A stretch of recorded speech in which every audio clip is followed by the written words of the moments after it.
Rocío Navarro is a healing artist that heals through water.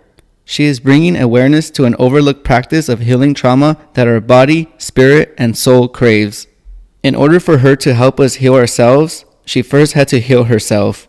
It was a journey that was filled with mystery, surrender, discovery, awakening, and divine intervention. Rocío had a realization that many people go through. Her career was not fulfilling and she felt a discontent in her soul. As a lifelong vivid dreamer, Rocío found the answer in a dream that couldn't be ignored.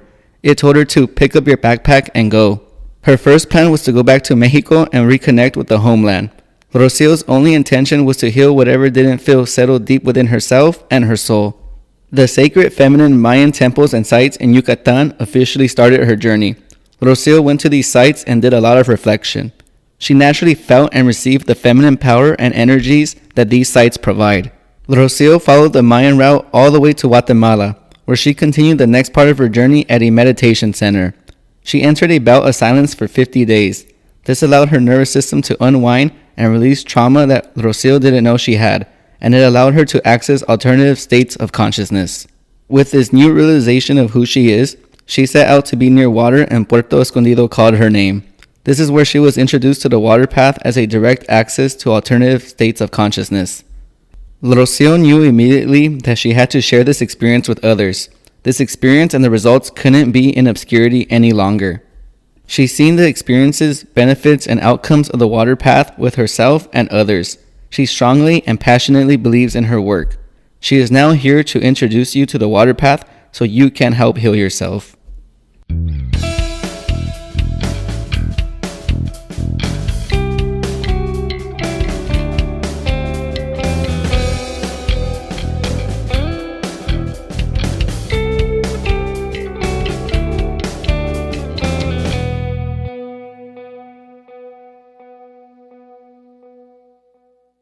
Hey everyone, I'm Nicholas Aguirre. Today I have a very special guest. Her name is Rocío Navarro. She is a healing artist that heals through water. Rocío, thank you for coming onto the show today. Oh, thank you for inviting me. You know, I first heard about you through a previous guest that I had, Clarissa Hernandez. Mm-hmm. I saw that she reposted, something from your Instagram page, and then I clicked on it and I found out that you heal through water. You basically heal trauma through water. And I knew right away that I had to have you on my show because I've always felt throughout my whole life subconsciously that water heals. And I think, we first get that intuition or that knowledge through showers. Throughout my whole life, whenever I've taken a shower, nothing matters. I feel like it just puts me in the present moment. It literally washes everything away from me. It cleans me spiritually, cleans me emotionally, and literally it cleans me off of the dirt that I collect from the day and the pollution from all of Los Angeles, right? So just intuitively and subconsciously, I knew that you're onto something. This healing through water, you are definitely onto something. And I want to invite you onto the show so you could explain to me and educate me and my guests how we can heal trauma or whatever we're going through water. So I just want to thank you for the opportunity for making time for us today. Oh, thank you for inviting, and thanks, Clarissa, for reposting that post. So thank you. So one of the first questions I want to ask you, because this is our first time getting to know each other, where did you grow up? Where did your family come from? Mm-hmm.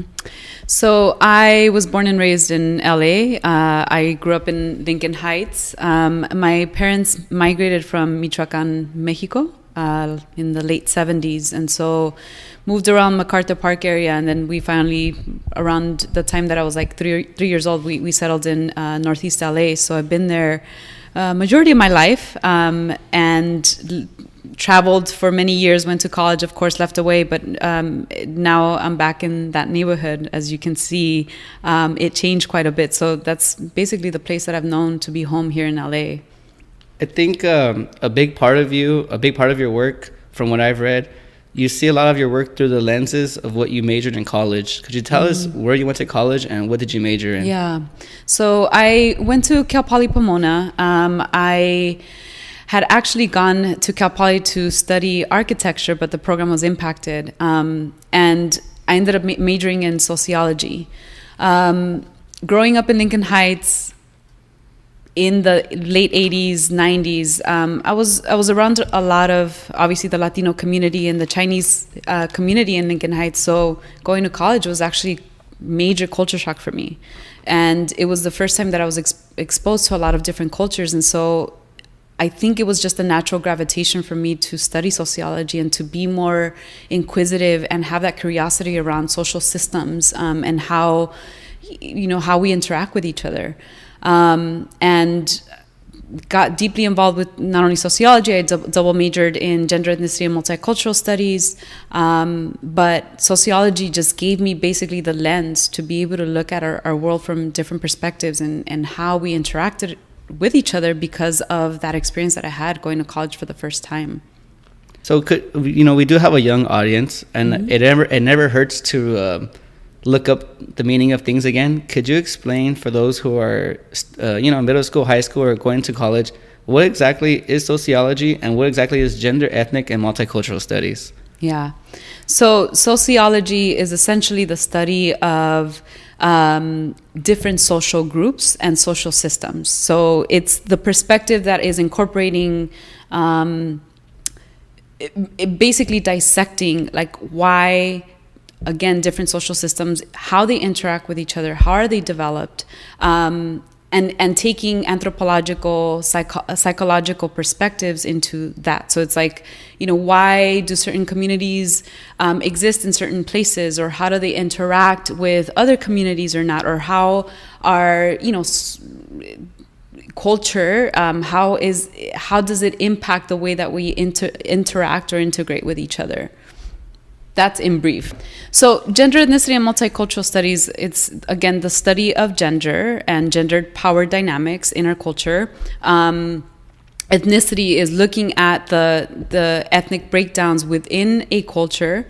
And multicultural studies is, again, just the encompassing interaction of like, how does gender, ethnicity, and culture interact with each other when we're looking at social dynamics, right? And if we look at, for example, who we are as human beings, we have all these multiple identities based on who our parents are, where they came from, how did we grow up, in what communities did we grow up, what were the opportunities and the choices that we made based on those interactions that we had.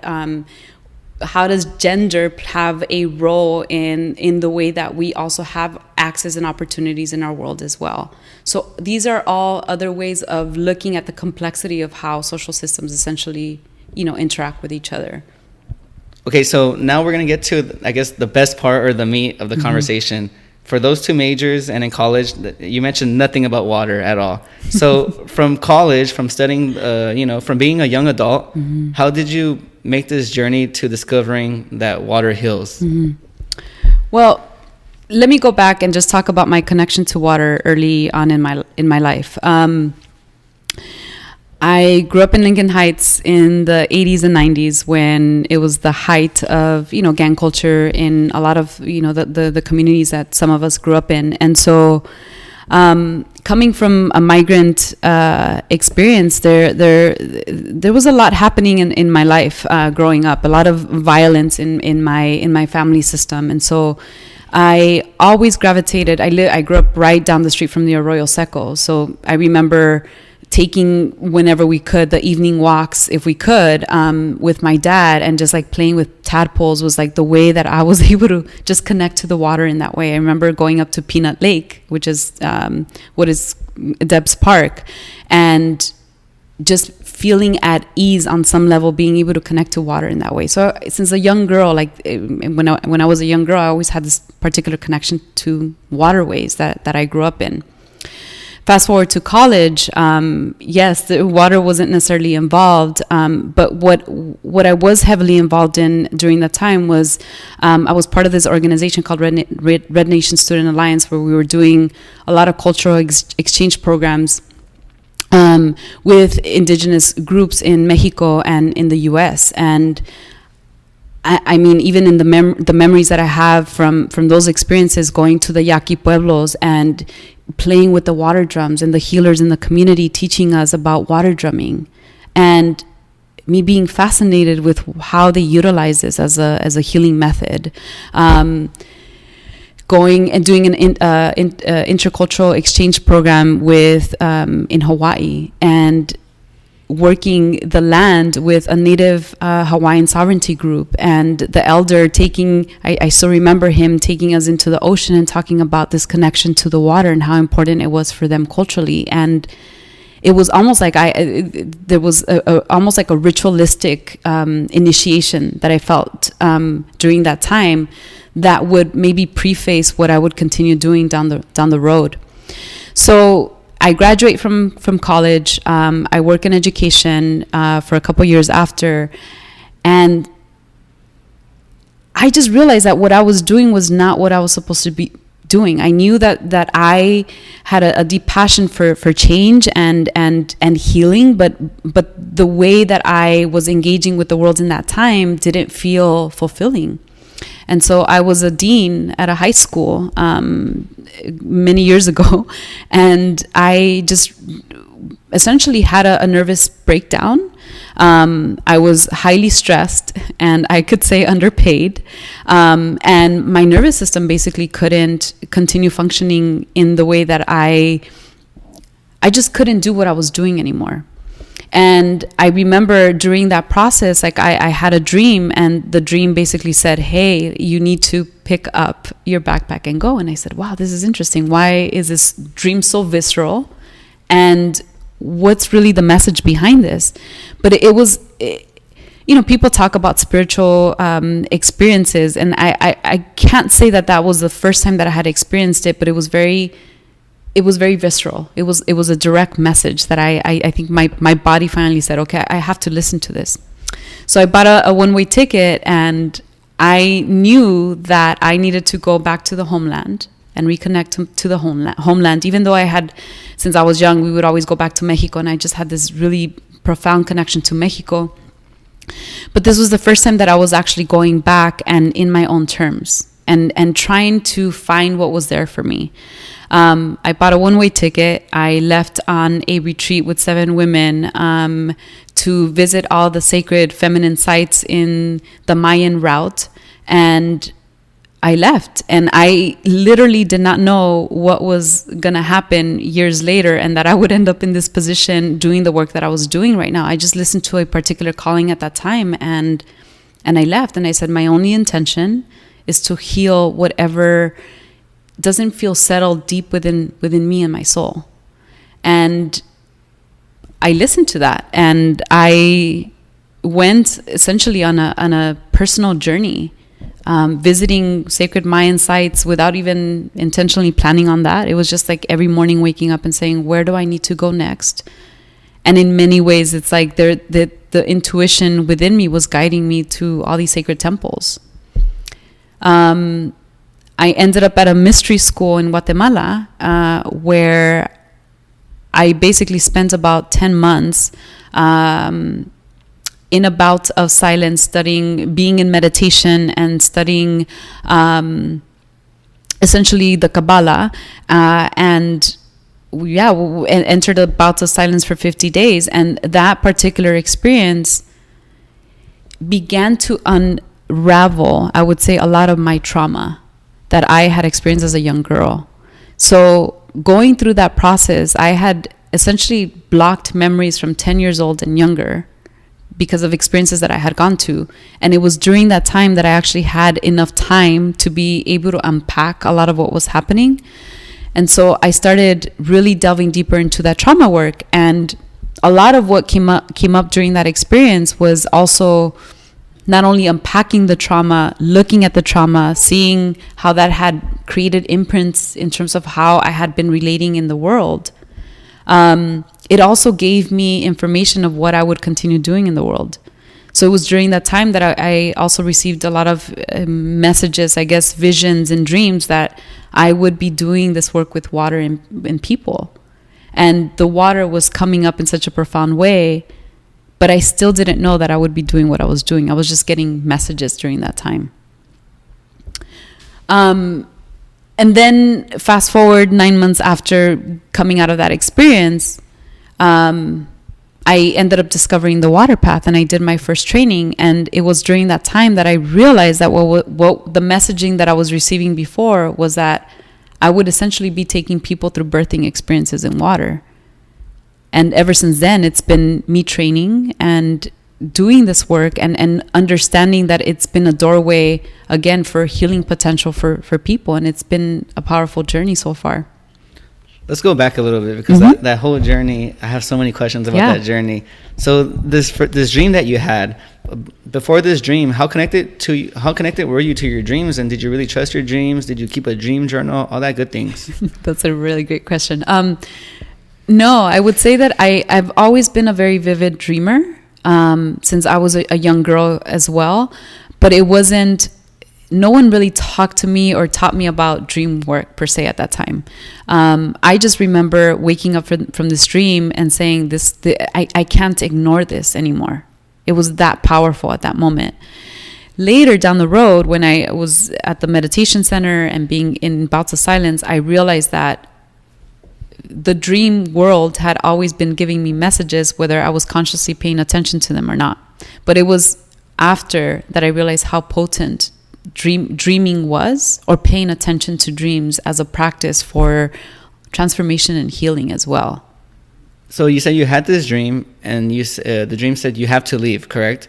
And you said, from what I've read and what you just told me too, that you connected with 7 women that were going to go on this trip to go visit Mayan sacred feminine sites. How did you just get, not lucky, but how did, I guess, everything in the universe connect? Were you connected with these 7 women that were just going to go at this journey at the time you had this dream? Grace or divine timing? I don't know how to explain that. Sometimes things happen in our life when they talk about particular alignments and choices that we make when things are aligning in our life. That's how it happened. Because I was going through a lot of transformation during those months, and I had heard that dream, I'm going to give a shout out to Angelica Tonantzin, who has organized these beautiful journeys down to the Yucatan. And it was the first journey that she was organizing. And it just so happened that I was in this particular transition in my life. And I saw that as an opportunity.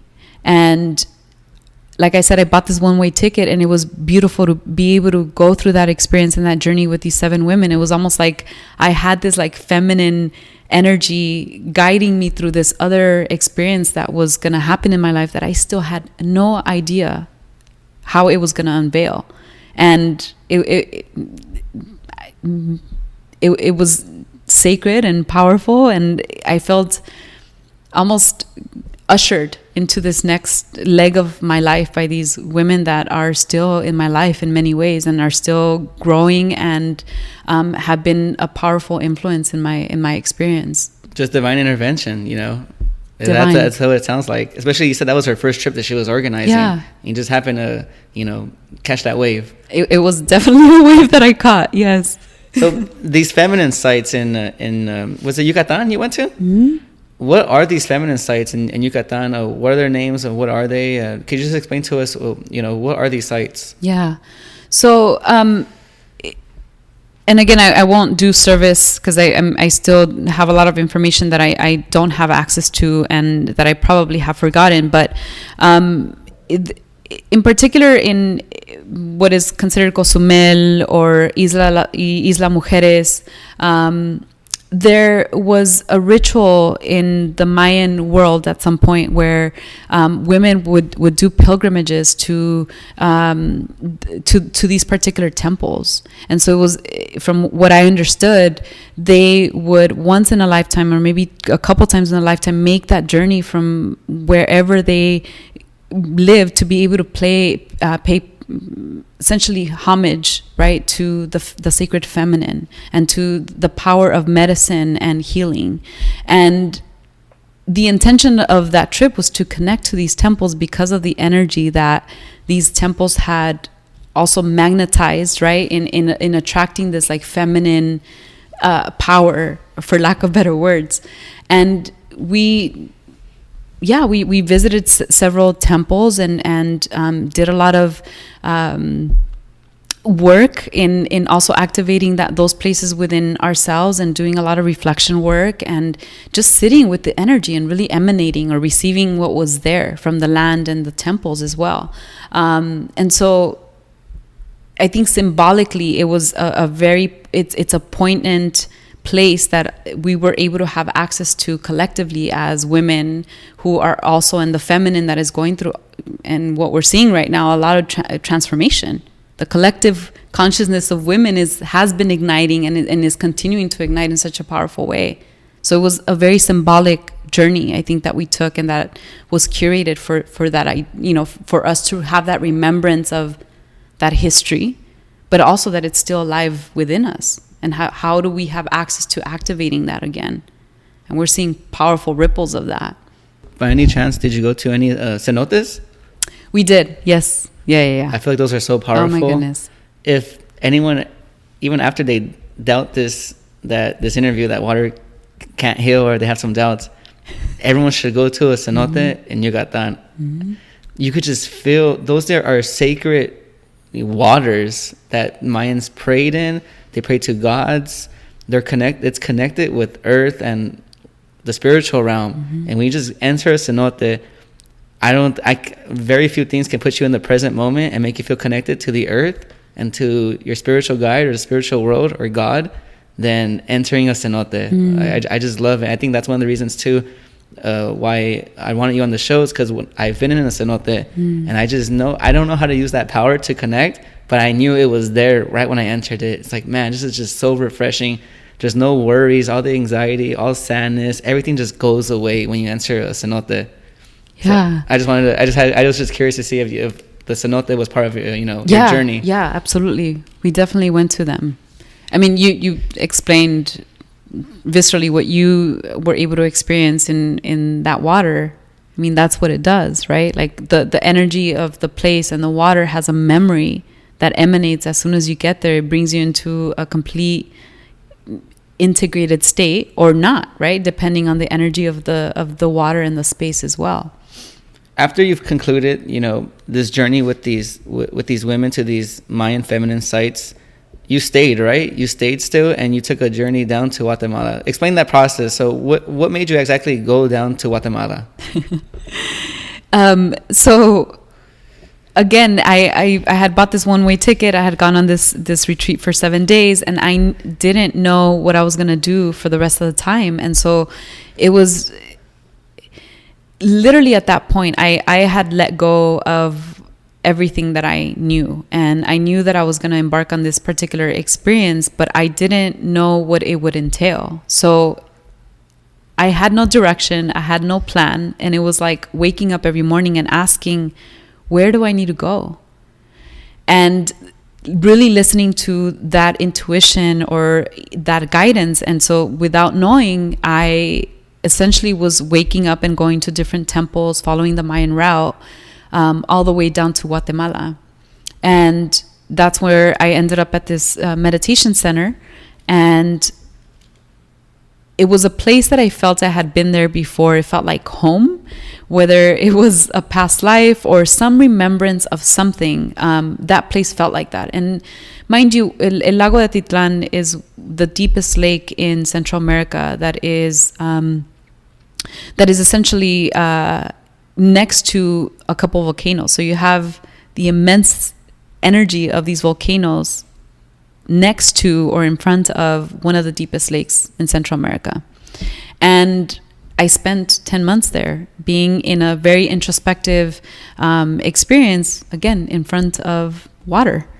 And I still remember being in a bout of silence and just meditating in front of the water and just listening to what the water was saying, how it was moving, being able to finally see the imprint on the water as it moved with the flower of life, and seeing just the subtlety and the depth of the water in many ways. And so I began to really have a different conversation with water during that time, because I was in such an introspective state that I was able to really listen and have a deeper connection to her. You know, I've heard of these meditation centers throughout the world. Exactly how do these meditation centers work? Like, and how did you find it? Were you just walking and you saw it? You looked on your left hand side and you said, "That's a meditation center. Let me go introduce myself." I guess for people who are interested in this, you know, how did you find this meditation center exactly, and what is a meditation center? Mm-hmm. So there's many meditation centers across the world, and this one is not only a meditation center, but it's also in the scope of what they call a mystery school. I had heard about this place in passing by a dear friend, but it didn't really sink into my awareness until I was actually traveling, and I said, you know what, I feel this calling to go there. And so I knew that at some point I would end up there. I just didn't know at what point. I remember being I think I spent New Year's in Tikal, and it was very clear that at that point I had to go to this mystery school. So I was able to message them, to tell them that I was gonna arrive. I didn't know. I knew a little bit about the center, but not too much. In reality, I kind of like just threw myself in that experience because it felt like it was a place that I also knew. It wasn't complete unfamiliar territory for me, and it's one of those things within, again, the when we're talking about the spiritual realm, things don't always make sense logically, and that's a lot of what I was listening to. It was the illogical reasoning around how my life was being directed at that point, because I had literally let go of everything at that point, and I was in complete, maybe what you call surrender.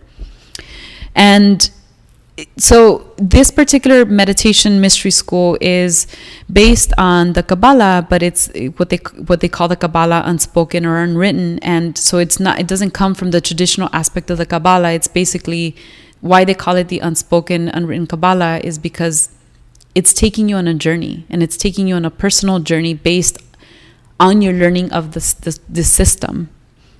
And so what you do is you take a course, which is the first course is called the Moon course, and you do the course for 30 days, and then you do the Sun course, which is if you decide to go deeper and study the system a little bit more and go into a more introspective process, you stay there for 3 months. And I basically did the whole process in a matter of within the year. And what you do is you study the tree. So you look at astrology, numerology, and you study other aspects of tarot and other aspects of the tree that are in conjunction with the tree, and looking at the energy, but through meditation and essentially silence. So that's the premise of it. It's you study a little bit and you engage the rational mind in some study, but the rest of it is really through the unspoken. So in many ways, it's like you're involving the unconscious realm of yourself to essentially have contact with the energy of what they considered the tree of life, or the tree of life, to be able to have access or download to that information. So those experiences are so unique and different for everybody. And I know for me, it was one of the most profound experiences that I've had so far, where, like I said earlier, I began to unpack a lot of my traumatic experiences from childhood, and began to really uncover and process that, at the same time being able to have access to altered states of consciousness. So they say that during when you're able to go into a state where there's isolation for a period of time, your brain could actually secrete DMT naturally. And when your brain secretes DMT, you get into these altered states. Some people may call them hallucinations or things like that, but in reality, they're altered states where you get to see other perspectives or feel other perspectives. And through that bout of silence, like I still remember the day that I secreted DMT from my system, and I was able to have access to all this other information. So for people who don't know, what is DMT? So DMT is a substance. I don't know how to pronounce it, but you can definitely look it up online to pronounce it, because I don't want to butcher it. So it's a natural occurring substance that happens in our brain, but it also occurs in plants, in plant medicine. So why I reference DMT in this particular experience, or what it does, is basically there's a gland in the brain that when it gets activated and when there's less external stimulation, it gets activated, so it's able to secrete this chemical in the brain, essentially to take you into what we call altered states of consciousness or awareness. So meaning that your senses become hyper aware of things or realities that aren't necessarily so tangible, that we can't see on the day-to-day. And there's references, for example, Jesus being in the cave for 40 days in isolation, and why it became like a spiritual process for him was because that isolation, in many ways, the reference is also that he was able to enter these altered states of consciousness to receive information from what we call the divine. So DMT, our brains are naturally able to produce it, but we can also have access to it through, plant medicine. Yeah. I know we just talked about Joe Rogan constantly talking about his experiences with DMT. And so there's so much information out there in terms of how we can have access to it. And what I loved about this particular experience that I had in this mystery school was that, and what the teacher advocates for is, look, we have access to these altered states, and we can also do it naturally. Obviously, not everybody has the ability to be in seclusion for 40, 50 days, or even 10 days, right? But I was able to at least have that experience and know that it's accessible, that we don't need a lot of these external stimulants to be able to have access to other forms of perception. Well, one of the biggest things that catches my attention when you were at that meditation center was you were silent for 50 days. You have to tell us, what's that about? What was, what's the objective being silent for 50 days? What was your experience during those 50 days? And what did you learn after those 50 days? Ooh, it's a loaded question. Okay, so as I explained, that the premise of this particular school is that it's all a process, and you do study, we do study the Kabbalah, or we study aspects of it before going into a bout of silence. And so in many ways, you're engaging the conscious mind to receive information. But the premise of being in silence for 50 days is really to engage the subconscious mind to open up and have a deeper conversation and to be more receptive in receiving information, right? And it was during that process where, again, things started shifting for me pretty immensely. It was essentially a rewiring of my nervous system to not receive stimulation in that way, but also to have my nervous system kind of like unwind. And that's where a lot of my traumatic experiences growing up started to surface. And I started to remember experiences that my subconscious had blocked to survive in the world. And I had to begin looking at all those early childhood experiences. And the more that my nervous system was able to open up, the more that I was also able to have access to, again, these experiences where I could sense things that were beyond the tangible, if that makes sense. So essentially ecstatic, spiritual experiences. And it wasn't necessarily an easy process because you are in silence and you are in somewhat isolation. And so all you have conversation with is your inner voices. And you get to experience the outside world through subtlety. You get to sense, and again, this is where the energetics, I think for me, really got strengthened to understand how does subtle energy work with people. Because you're in a closed environment, but you're silent. But you could still pick up what the other person is somewhat feeling, maybe going through, how they're moving, things like that. And I mean, there's a myriad of experiences that I had during that process that, I mean, we can go on for days talking about what happened during that whole experience. But I think for me, the biggest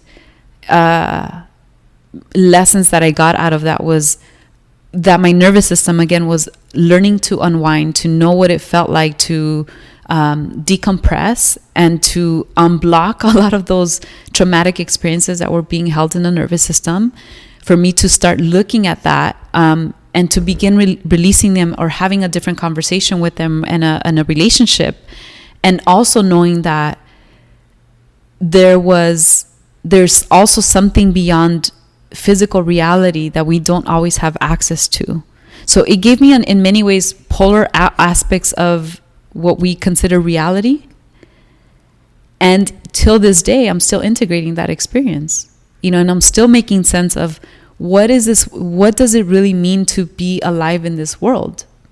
Who are we as human beings? Like, what are we here to do? How are we interacting? How do we show up in any given situation or not? It's a complete unraveling that is still happening to the day. Throughout your 50 days of silence, when you said, these traumatic experiences are coming up and you're forced to face them, do you face them by yourself, or do you have guidance from like the director of the meditation center or a teacher guiding you of, what to do?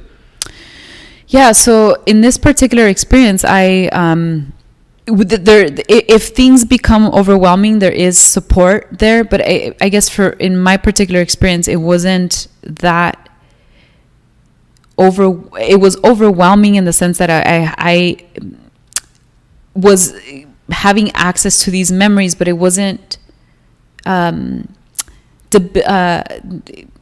creating any stagnation for me. Like, it was just a recognition that I had at least enough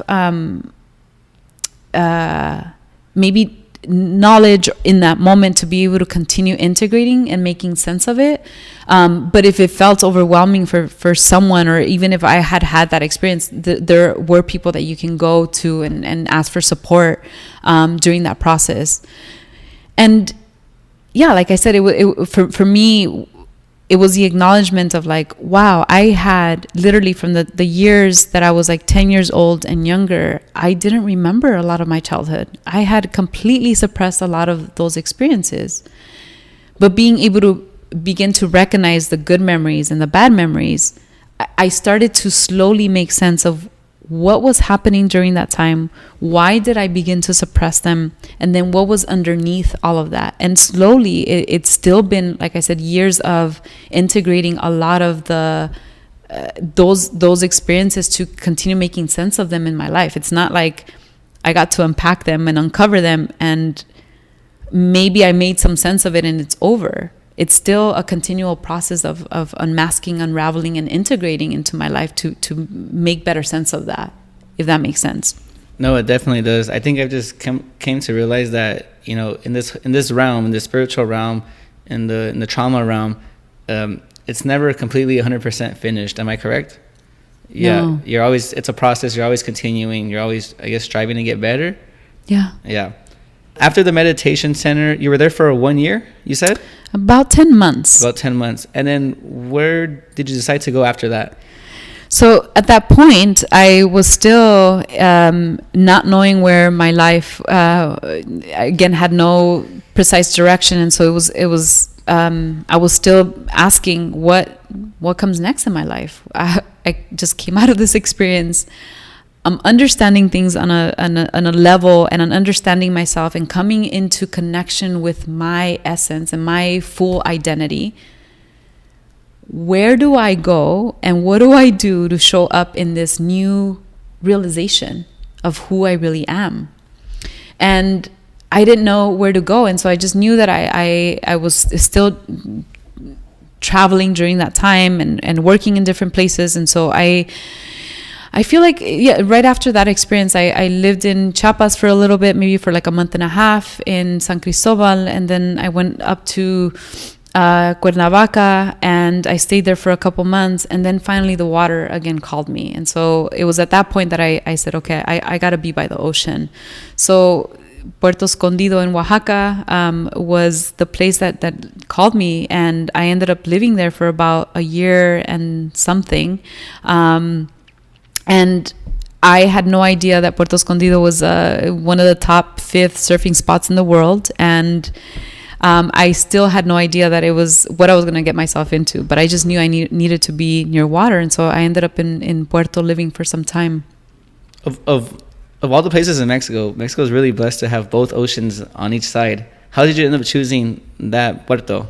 Again, calling. I listened to a nudge, an intuition. Something just called me to that place, and I knew that there were some friends that I had met traveling that had introduced Puerto to me. So it just felt like it was a place that I needed to be, and so it was just like a very natural gravitation to go and live there. In Puerto Escondido, how did you continue the spiritual journey? How did you continue growing as a human? So I feel that my experience in Puerto was beginning to integrate what I had just experienced during my bout of silence in Central America. And I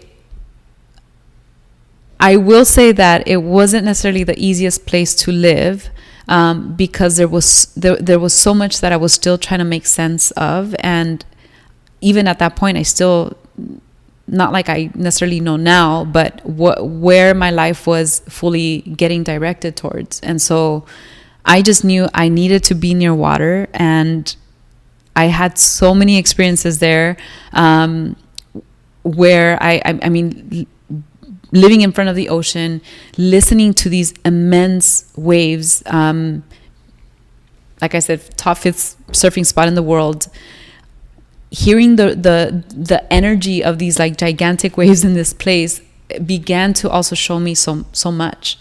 So I had, because I was living there and interacting with different people, and again, coming from my sociological like perspective background, I got to see also multiple perspectives of this surfer town, in terms of like what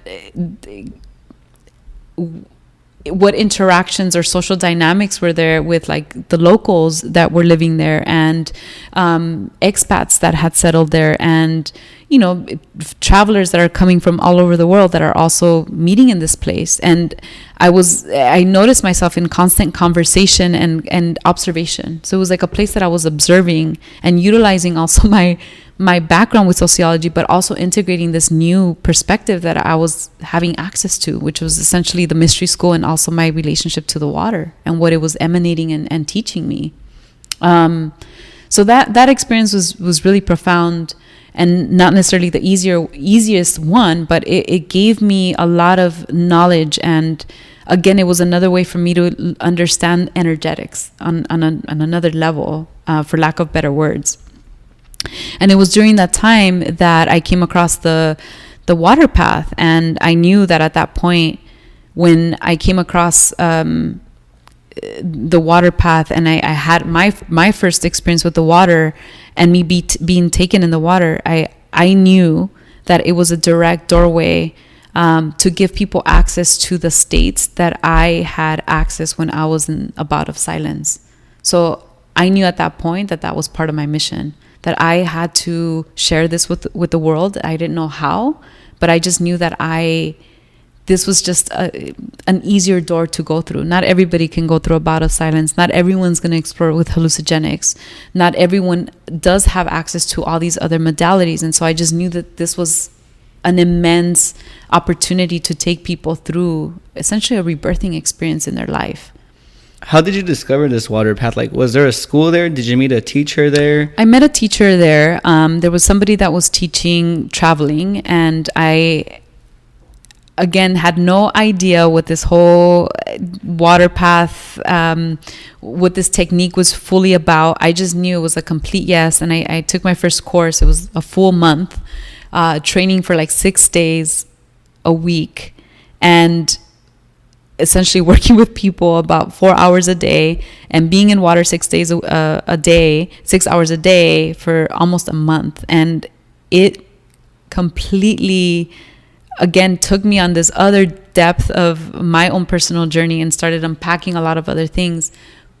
But at that moment, I realized that a lot of the messaging that I had been receiving when I was in silence was, I had a lot of visions around like people birthing in water, and I was getting these visions with like dolphins. And I said, okay, at that time when I was at the mystery school, I said, all right, Spirit, I think you're guiding me towards midwifery. I thought I was going to go into a midwifery practice. Little did I know that 9 months later, I would come across a water path. And what I was being shown during my meditation was that I was going to be taking people through rebirthing experiences in the water. And that's how I discovered the water path. And ever since then, I've just trained with people in different parts of the world and just trained and continue to really harness my own modality out of that whole process. When you did this water path, when you did this course, when you met this teacher, what kind of experiences were you having that were similar or different from when you were in that bout of silence for 50 days? Yeah, so I still remember the first experience that I had, going into the water and having someone hold you in body temperature water. And the moment that your ears are submerged in the water as someone is holding you, it brings you back into present moment immediately. It's instantaneous. So I still remember being held, and I was going through the process, and there was a moment where I remember my mom, and it was literally a regression to what it felt like when I was in my mother's womb. And I had this kind of new relationship or vision that I had not experienced when I was inside the womb with my mother, but it was like the experience that I always yearned for, to be held and nurtured and feel safe and protected, because I've had also several other experiences moving forward around, what my experience was in the womb, and it wasn't always pleasant. But that moment helped me rewrite, I think, or remember the essence of what it should feel like, or maybe glimpses of what it felt like when I did feel safe inside of my mother's womb. And it just created this whole other, I think, my relationship with my mother in a different way and a different connection to her. So the biggest difference that I would say around the water and my experience with being in bouts of silence and meditation is, again, the sensory experience that takes you deep really quickly. Because at that point, you're so immersed in an element that takes you inward, where you don't have to, it's a sensory experience. There's little space for you to be in your head, if that makes any sense. So that's the reason why, for me, this has been a direct doorway to access other states of consciousness and awareness and healing, compared to other modalities and experiences that I've had. And this is why I feel this tool is so powerful. How long were you studying water pathways in Puerto Escondido? Yeah, so that was like for a month. It was a full training for a month. And then, like I said, I've traveled different places around the world to just learn from different teachers months at a time. So it's been a couple years of really immense, focused, I guess, trainings in this particular path over the last 7 years. Do you mind sharing what countries have you been to? I've been to Argentina, Costa Rica, Central America, Guatemala, Mexico. Spain is calling me, so that one's coming hopefully soon. But those are, and the U.S., different states within the U.S. as well. Where those countries and states where you have practiced water path? Different water healing techniques. Water healing techniques. Mm-hmm. And how do you find these teachers exactly? Do they refer each other? Is this like a community that they know each other? So they say, if you go to this country, call my friend here? Or how does that work? Yeah, it's a growing community. And it's interesting because this particular technique did start in California, by Harold Dahl, who is the creator of the mother technique, which is Watsu. And there is a community around the world that has trainers in Watsu around, like I said, in different countries. So if you are, and it's a growing community, what is really fascinating is that it did start here in the States. However, it seems like other countries are picking up and receiving the modality, or making it and transforming it and incorporating it into other systems more so than the U.S. is. And my hope is that we can figure out a way on how to make this more accessible, because it's a healing potential. And there's so many different ways that we can use this modality for different practices. For example, in San Diego, there's the Wave Academy, who does this particular work for veterans of war and who are dealing with PTSD. So there's incredible work that is happening out there, and it's still a growing community. And this has to be, this is continuously growing, and it needs to grow. We're still at I feel like I constantly say this in my workshops and my retreats, that we are literally at the crux of rebirthing human consciousness. And that's the reason why we're feeling a lot of contractions. It's like the birthing experience, where we've explored different types of elemental modalities, right? Like psychotherapy would be maybe considered the air element, right? Because we're engaging the mind. There's been earth medicine that we've explored for many years as well. Fire medicines as well. And water is coming because we come from water. We were birthed through water. It's showing up in this particular time to help us through this like rebirthing experience as humans. And so I feel like it's still a growing network, and it's going to continue to grow in the next 10 years, I would say. I definitely think so too. I don't think I have asked you. So why does water have this powerful impact to take us to alternative states, to help us through trauma, to help us bring about those regressed memories? What's so special about water? So water is the mutable element, right? And so mutable meaning that it's changing, it changes form. I don't know if many folks have come across the work of Emamoto, and he was a Japanese scientist who basically started to capture images of water through sound and frequency. So there's a lot of work that he propelled and birthed into the world. He wanted to show the physiology of water and how it transforms based on intention, because everything is vibration, right? And so if you say something negative or have a particular negative or heavy, dense emotion and you project it into the water, the water crystallizes in the image of that intention or that emotion.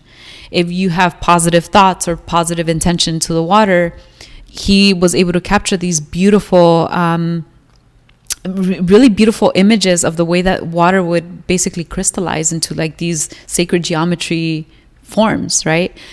So if water has memory and water has the ability to receive intention, then if we are majority water, we come from water, our brains are majority water, that means that when you're working with water to heal and you set that intention, it literally has the ability to change the water frequency in your system. And water is also related to emotions, and it's also related to the unconscious realm.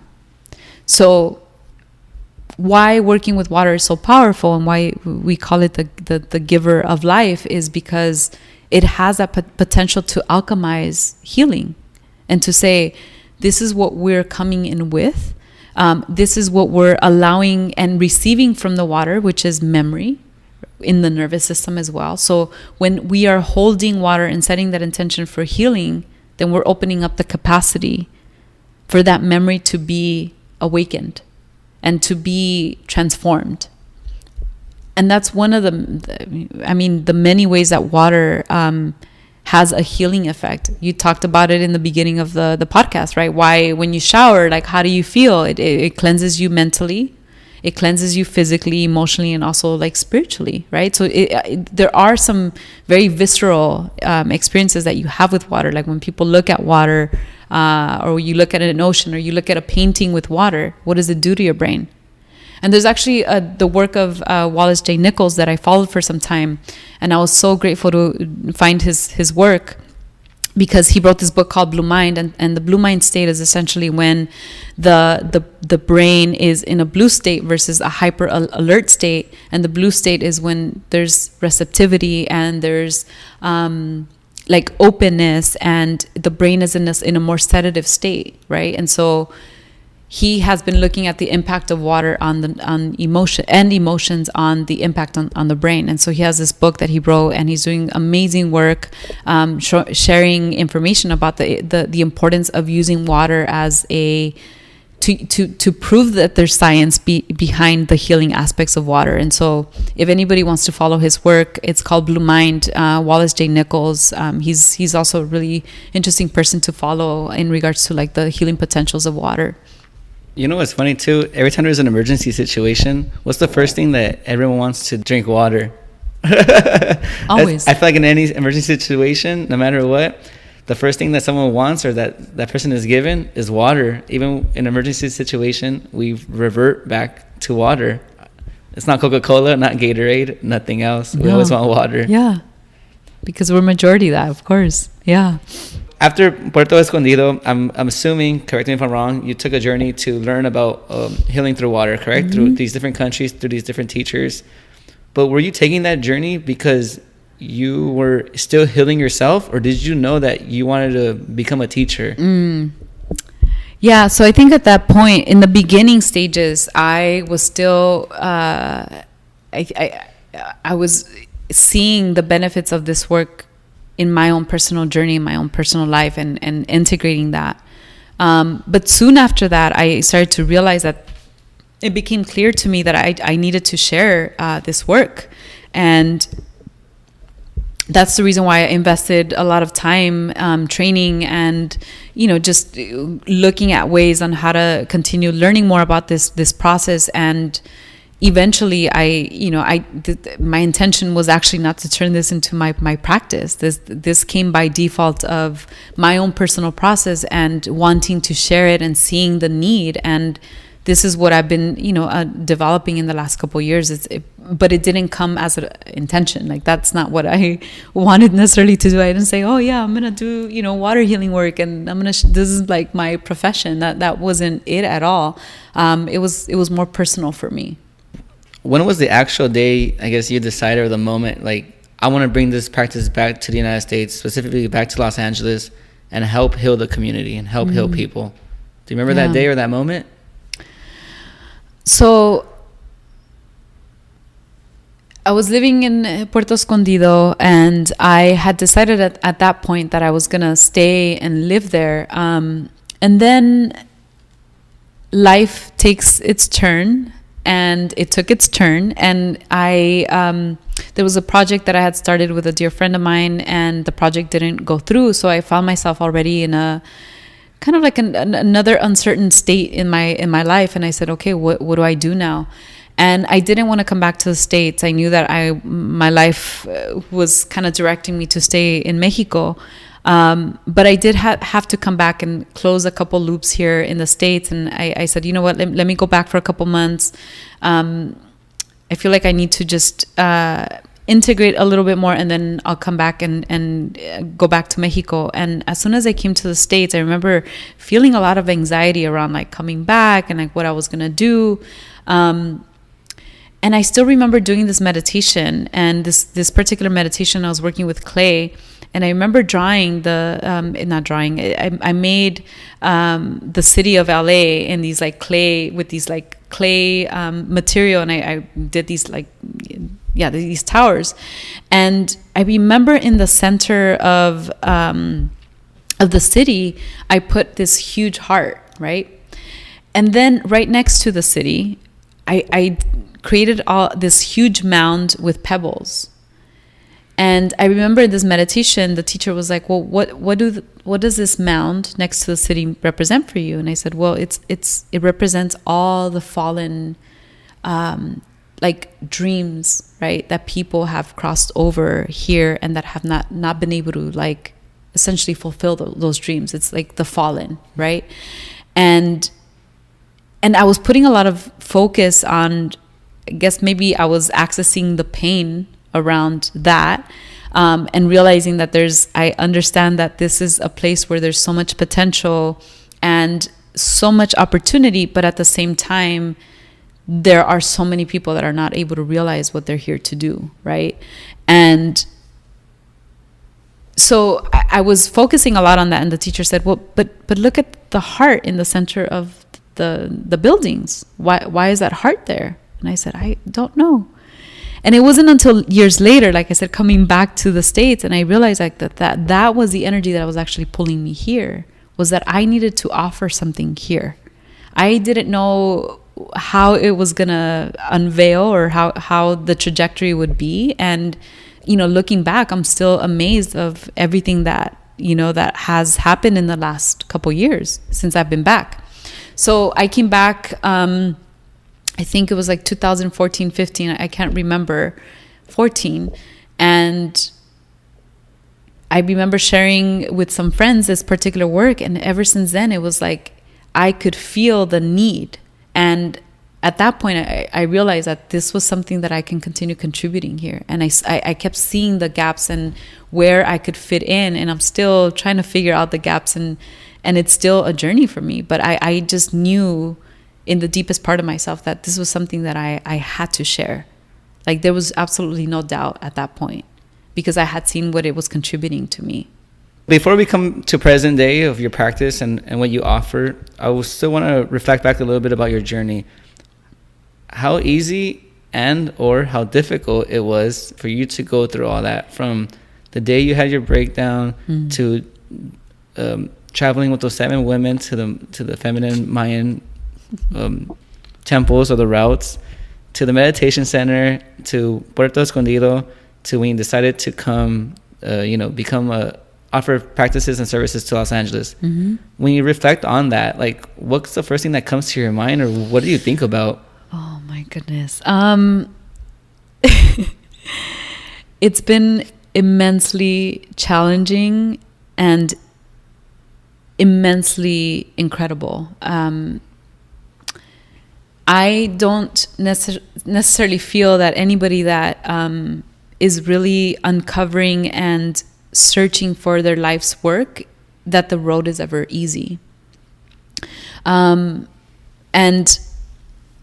I mean, looking back at my decision to leave, and when I was going through that time in my life where life was telling me, look, you're not essentially in alignment with what you're supposed to do, and I wasn't listening, and I was forced to listen, and it took me on this pretty incredible journey, and it was never easy, because we've been so conditioned to always look at how are we creating, how are we living our life in a way that feels constantly safe, and that we're aiming towards safety all the time. And at that point, like, there was no safety. Like, I decided to let go of any perception of safety that I had.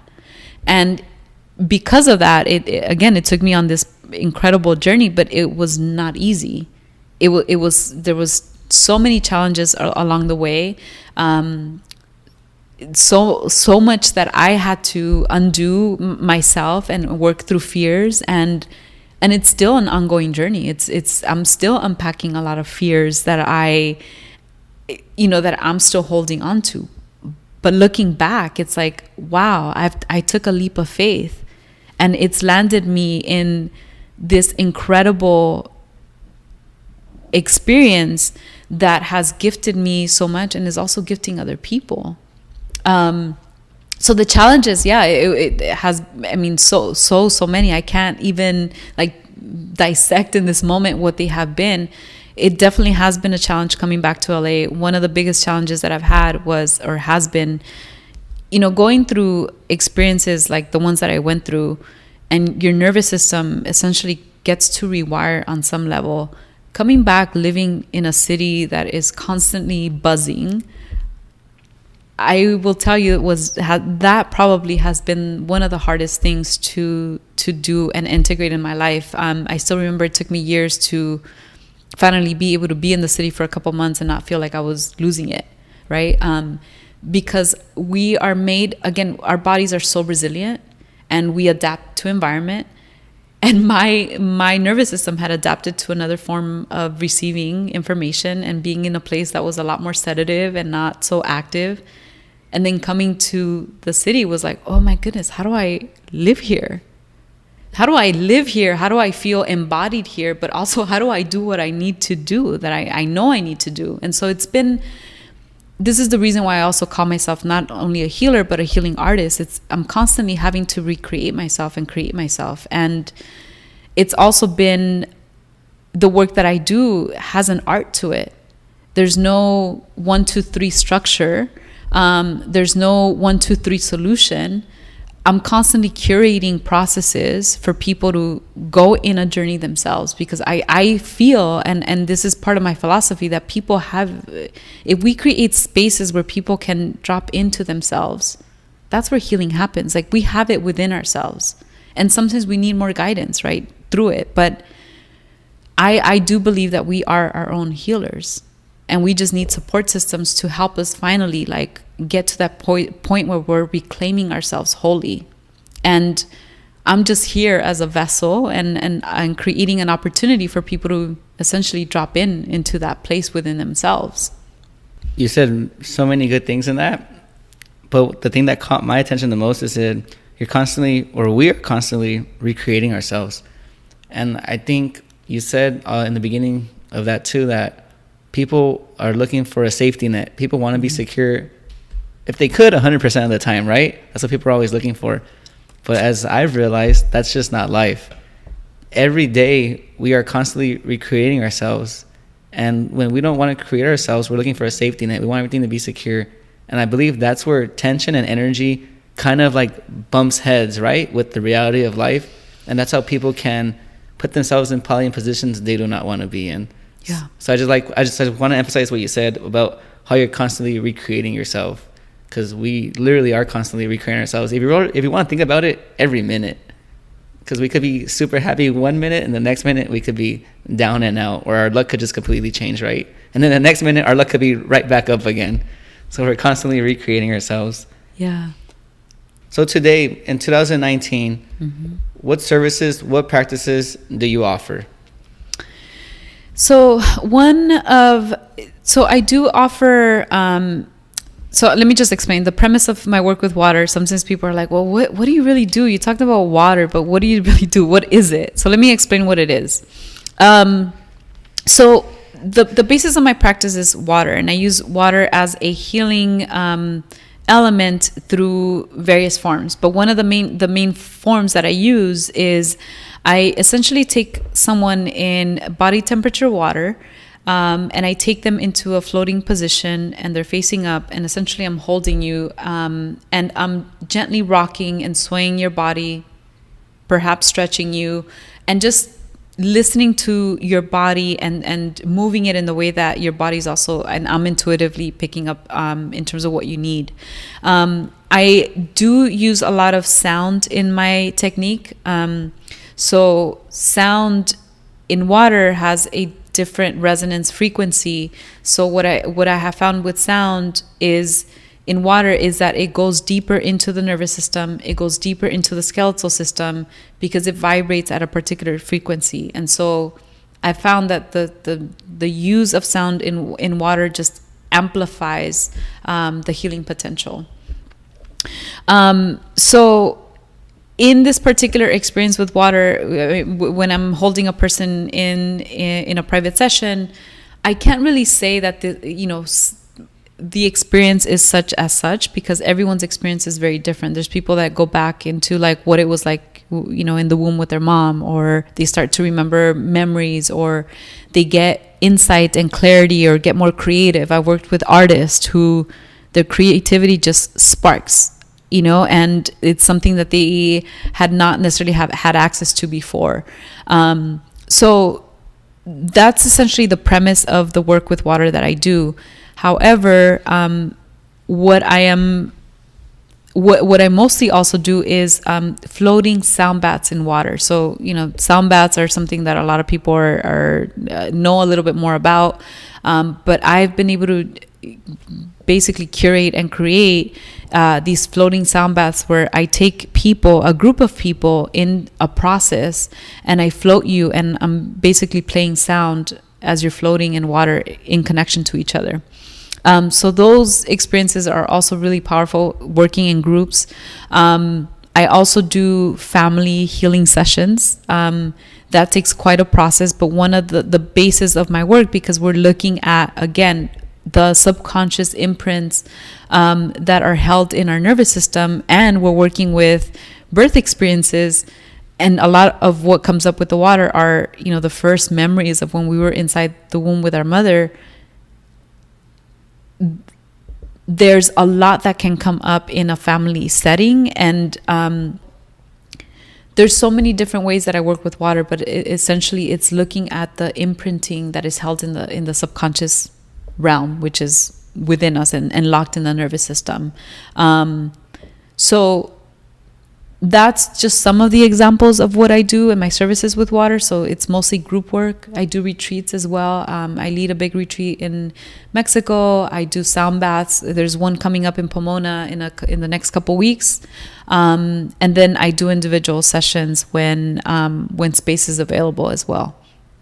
One of your themes since you began this interview up until right now is the theme of surrender.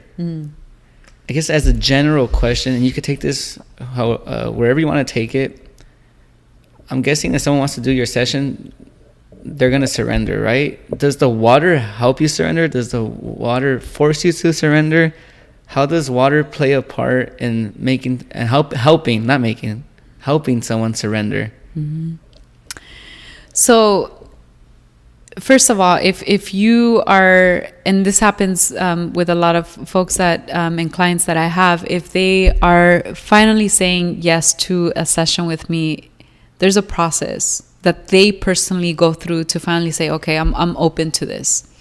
I haven't had many experiences where people are like, I'm kind of curious and I'm not so open to this, because it does require surrender.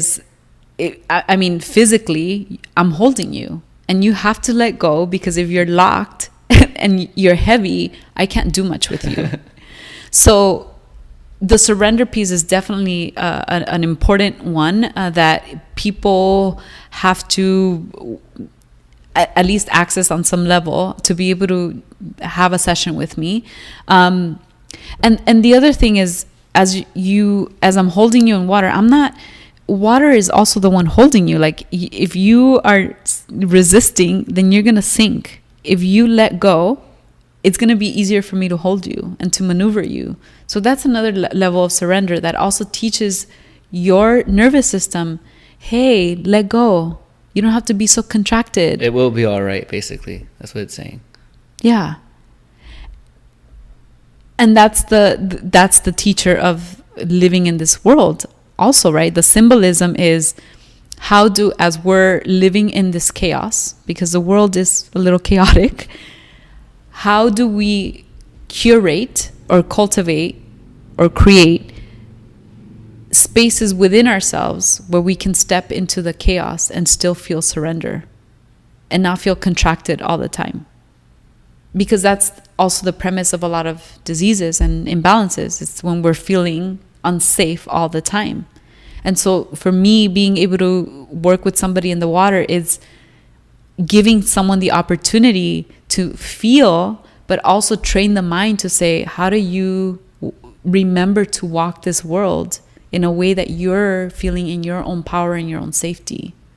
So you went on this healing journey, right? Not like, it's like what you said earlier. Not everyone could do this healing journey that you've done. But for those people that have the time, have the bravery to do a healing journey, how does one know that they have to do like a healing journey, or just like what your dream told you, just drop everything and just leave and go take care of yourself? Could you help guide someone a little bit, maybe if they're in that situation? Yeah. So I think, for one, healing looks so different for so many people. There's no one way. I always laugh at these memes where, people are talking about like, going on this like spiritual journey and like going on their healing journey, and it's like crystals and it looks all beautiful and it's like surrender. But in reality, like the actual reality is like, there's chaos. Like it feels like something's getting completely ripped away from you. So I, again, think the process is so unique, and I also believe that there's processes even in the healing journey itself. and it's a muscle that we get to cultivate over time. But I feel like if someone is questioning or starting to embark on or wanting to, maybe the first question or the first observation is, you feel that something in your life isn't right. Like you've been doing the things that you've been doing, but it's not functioning anymore. So perhaps that's, information that is giving you an insight to say, okay, you've been doing this thing for some time and maybe you got to change course. And in that questioning, you begin to ask, well, which direction? What do I need to do? What do I need to look at? What do I need to do differently? And again, there's so many different ways that you can begin engaging in this journey, and there's so many layers to it. But it could be just a simple question of like, all right, just recognizing things are not working out. They don't feel necessarily right. What do I need to do different? And in terms of technique or tools, not technique necessarily, but just tools, is therapy is always a good option. But I do feel that there's so much more available this day and age to gives us access to experiences that can open up the conversation essentially with ourselves, that can continue directing us on the journey that we need to take for ourselves, right? So yeah, my journey is not going to be the same like yours, but at least you begin to have that conversation with yourself to or ask questions to be directed to resources and tools that can help you little by little change the way that you've been approaching certain situations in your life. I don't think healing is like jump into the abyss and here you are on a journey and everything's going to be settled. Sometimes it's step by step and it's little by little, and just taking things that can be digestible one moment at a time. Do you consider yourself spiritual? Yes. Nowadays, everyone has their own definition of spirituality. Mm-hmm. Spirituality. What's your personal definition of spirituality? Recognizing that I'm alive and that I feel and that I have an opportunity to act and show up in the world and in my life. The term spirituality, if you look at the root, it's the spiral, right? It's the spiral that is constantly moving, and it's moving either inward or outward. And I feel like everyone is spiritual. If you're alive, there's a spiral, your movement, yourself. But the way that I guess identify with spirituality is like it's the constant recognition of what's alive in me and how am I constantly creating life and pouring in and pouring out as well. So it's me being, again, it's the awareness of the senses. For me, spirituality is being able to know that I'm alive in this earth in relationship to people that sometimes are not the easiest, or in relationship to myself that is also not always the easiest, but it's a continuum and it's never ending. I'm going to assume that a healing artist never stops learning. So what do you do to continue to keep learning and to keep becoming a better healing artist? How do you challenge yourself on a daily basis? Oh, on a daily. Or it doesn't have to be daily, but just overall. Travel for me is, I have the privilege and the opportunity in many forms to be able to do that. So travel for me is really important.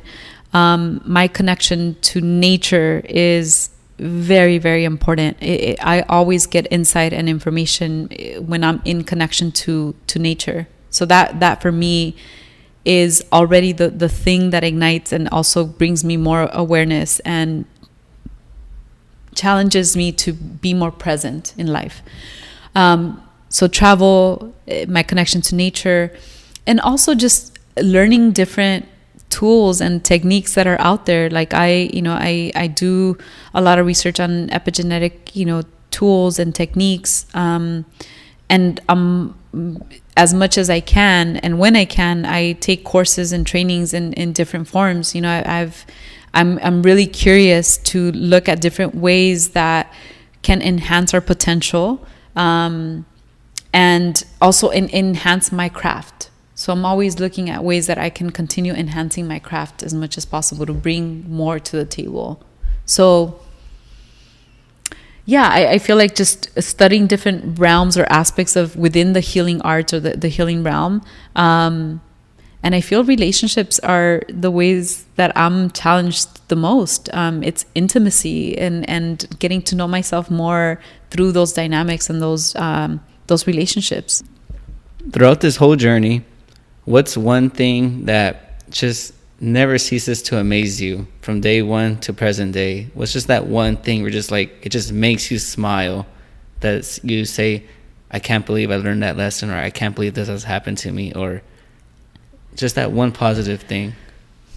Honestly, it's the one thing that keeps recurring in my life are the ability to look at synchronicity. Like when I'm able to pay attention to the synchronicity and the magic of moments, like the places that feel really exhilarating, and I can trace intuition, or trace like intuitive nudges that I was getting before that synchronicity happened, is what continues to honestly blow my mind every single time. And this is what has led me here. It's been intuition and divine synchronicity, amidst, and I'll never negate this, like the challenges that come with it too, but the places, the experiences, the transformations that I'm able to see on the daily with people and life is what continues to just remind me that there's something beyond what we see, and that continues to humble me every single time. Everybody, Rocío Navarro, a healing artist that heals through water. Please tell everyone how they can find you, how they can follow you. And right now we are recording. What day is it? Forgive me. We are recording on the 24th of July, 2019. So in case someone hears this episode in the future, these events will have passed by then. But like I said, please tell everyone how they can find you and the next couple of events that you're having from here until the end of the year. Okay. So you can follow me mostly right now through Instagram. So you can follow water_healing. And I do have a Facebook page, but I'm more active in Instagram. And the next event that I'm having is a sound bath. It's happening August 11th.